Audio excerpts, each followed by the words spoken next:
Hey guys, comic बस के एक और एपिसोड में आप सभी का स्वागत है। पहले ही बता दे रहा हूँ, मेरे आसपास की आवाजों को एकदम फुल ऑन इग्नोर कर देना। वो 200 साल पुराना घर जो था ना, आज वहां पे किसी की खोपड़ी खोली जा रही है।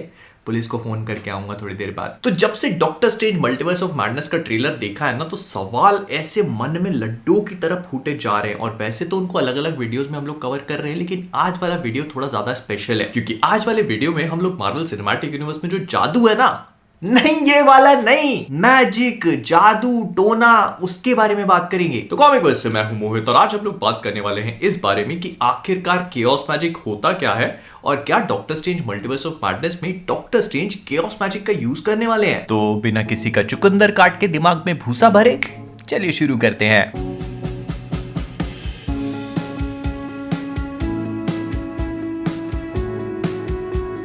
तो केओस मैजिक और डॉक्टर स्ट्रेंज का केओस मैजिक को यूज करने वाले पूरे कंसेप्ट को समझने से पहले हमें यह समझना पड़ेगा कि मैजिक आखिरकार एमसीयू में होता क्या है और कितने कितने अलग अलग तरह के मैजिक होते हैं। तो मार्वल सिनेमैटिक यूनिवर्स में इन लोगों ने मैजिक को डायमेंशनल एनर्जी का मैनिपुलेशन बताकर समझाया है, जिसका मतलब यह है कि हम डॉक्टर स्ट्रेंज को जो भी स्पेल परफॉर्म करते हुए देखते हैं वो और कुछ भी नहीं बल्कि दूसरे डायमेंशन से डिराइव करी हुई एनर्जी है, जिसको वो एक स्पेल के फॉर्म में कास्ट कर रहे हैं। लेकिन ऐसा जरूरी नहीं है कि जितना भी मैजिक आपने अभी तक एमसीयू में देखा है वो किसी ना किसी डिमेंशन को बिलोंग करता हो। हाँ, एनर्जी का मैनिपुलेशन है, लेकिन वो जरूरी नहीं है कि डायमेंशन की ही हो, किसी एंटिटी की हो सकती है, किसी ऑब्जेक्ट की हो सकती है। अब इसके बाद हम लोग बात करेंगे इस बारे में कि आखिरकार मार्वल सिनेमैटिक यूनिवर्स में कितने अलग अलग टाइप के मैजिक एग्जिस्ट करते हैं। अगर आप सोच रहे हो तो हाँ, ये जितना भी जादू टोना आप देखते हो ना, सब कुछ एक जैसा नहीं है, अलग अलग टाइप के मैजिक हैं। फॉर एग्जाम्पल, सबसे पहले आता है एस्गार्डियन मैजिक। ये वो मैजिक है जिसे सारे के सारे एस्गार्ड वाले यूज करते हैं और साइंस बताकर एक्सप्लेन किया जाता है। फिर इसके बाद दूसरे नंबर पर आता है एल्ड्रिच मैजिक। अब एल्ड्रिच मैजिक और कुछ नहीं बल्कि कमर ताज पे रहने वाले जो मिस्टिक आर्ट्स को प्रैक्टिस करते हैं वो वाला मैजिक है। इसमें स्पेसिफिकली ये लोग लाइट्स का यूज करते हैं और स्पार्क्स वगैरह जनरेट करते हैं, और इसे एल्ड्रिच मैजिक कहा जाता है।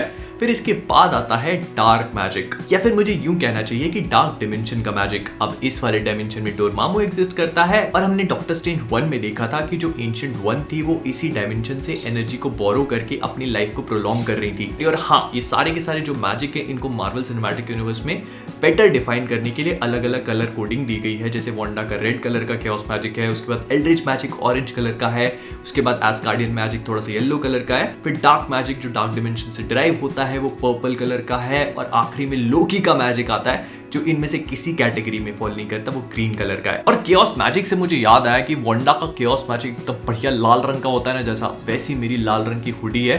तो अगर अपने जीवन में ऐसे केओस मैजिक चाहिए तो thecomiquest.com पे जाके इस वाली हुडी को शॉप पे कर सकते हो। जब इतना कर लिया है तो नीचे वाला सब्सक्राइब बटन भी लाल रंग का ही है, उसको टच करके ग्रे बना दो प्लीज। इसके बाद अगर हम लोग बात करें केओस मैजिक के बारे में, तो केओस मैजिक पूरे के पूरे मार्वल कॉमिक्स और मार्वल सिनेमैटिक यूनिवर्स में एक ऐसी चीज है जिसे सिर्फ और सिर्फ वांडा ही यूज कर सकती है। अब केओस मैजिक के बारे में बताने के लिए मुझे आपको कॉमिक बुक्स का ज्ञान पेलना पड़ेगा, तो ये आया। तो मार्वल कॉमिक्स में केओस मैजिक एक्चुअली में डिराइव होता है कथॉन चिथॉन एक पावरफुल डीमन से, जो बहुत ज्यादा पावरफुल है। उसे एक्चुअली में एक माउंटेन के अंदर इम्प्रिजन करके रखा जाता है, और वो वांडा के साथ कम्युनिकेट करता है जब वो बच्ची होती है, सिर्फ और सिर्फ इसीलिए ताकि वो वांडा की बॉडी का इस्तेमाल करके अपने आप को उसके अंदर डाल सके। लेकिन क्योंकि वो ये चीज कंप्लीट नहीं कर पाता, तो कथॉन की बॉडी तो नहीं, लेकिन वो जिस तरह का मैजिक यूज करता है, मतलब केओस मैजिक, वो वांडा के अंदर आ जाता है, और इसीलिए वांडा का केओस मैजिक बहुत ही ज्यादा एक्सक्लूसिव है। फिर इसके बाद अगर हम बात करें इस बारे में कि आखिरकार डार्क होल्ड और केओस मैजिक के बीच में क्या कनेक्शन है, तो डार्क होल्ड जो है वो कथॉन, मतलब इसका जो भी नाम था ये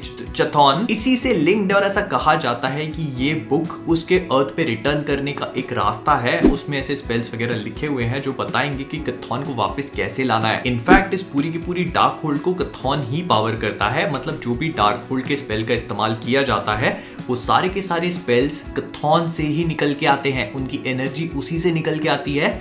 और जितने भी लोग इससे करप्ट होते जाते हैं, मतलब डार्क होल्ड को यूज करने वाले जो भी करप्ट होते जाते हैं, उन सब की एनर्जी एक्चुअली में कथॉन के पास जाती है। तो मतलब ये बात तो बहुत ही अच्छे से समझ में आ गई कि वांडा, उसका केओस मैजिक, डार्क होल्ड, कथॉन, ये सब के सब मार्वल कॉमिक्स में एक दूसरे से बहुत ही ज्यादा गहराई में कनेक्टेड हैं। अब मार्वल सिनेमैटिक यूनिवर्स में ये चीज कैसे प्ले आउट करती है ये हमें समझ में नहीं आया, क्योंकि यहाँ पर अभी भी कथॉन का कोई भी कंसेप्ट नहीं बताया गया है। लेकिन आई थिंक कि ये चीज भी अब काफी जल्दी चेंज हो सकती है, क्योंकि मार्वल सिनेमैटिक यूनिवर्स में ये लोग पिछले काफी टाइम से वांडा और उसकी पावर्स पे फोकस कर रहे हैं। तो ऐसे में डार्क होल्ड को एक ऐसा ऑब्जेक्ट बताना जो बहुत ही ज्यादा पावरफुल है और मिस्टीरियस है, लेकिन उसके पीछे का ओरिजिन एक्सप्लेन नहीं करना और उसको अपनी पावर्स कहां से मिल रही है, ये थोड़ा सा इलॉजिकल फील होगा।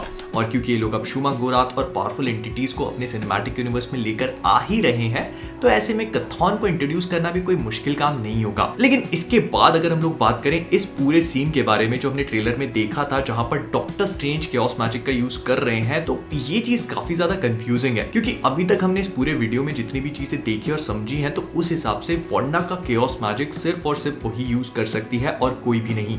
डॉक्टर स्ट्रेंज बहुत ज्यादा पावरफुल होंगे, लेकिन उनके लिए भी केओस मैजिक को यूज करना, उसे कंट्रोल कर पाना बहुत ज्यादा मुश्किल है। लेकिन इस पूरी चीज के पीछे अगर हम थोड़ी बहुत लॉजिकल रीजनिंग और पॉसिबिलिटी समझने की कोशिश करें, तो सबसे पहली पॉसिबिलिटी सिर्फ और सिर्फ एक ही हो सकती है कि मार्वल वाले हमारा काटने के लिए बैठे हैं।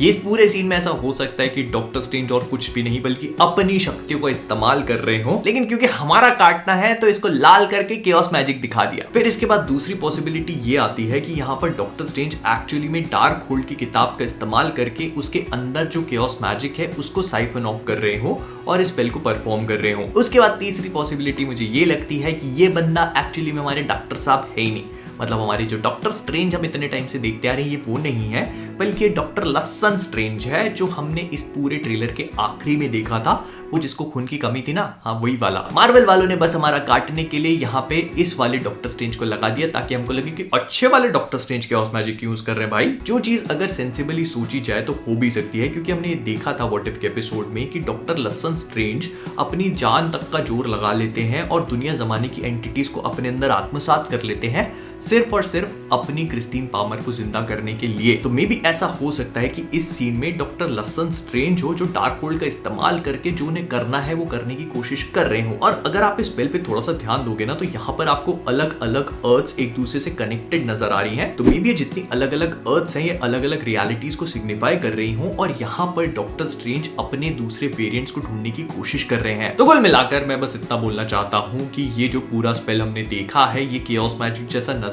आ रहा है, लेकिन ऐसा हो सकता है कि एक्चुअल मूवी में ये सीन काफी डिफरेंटली प्ले आउट करे।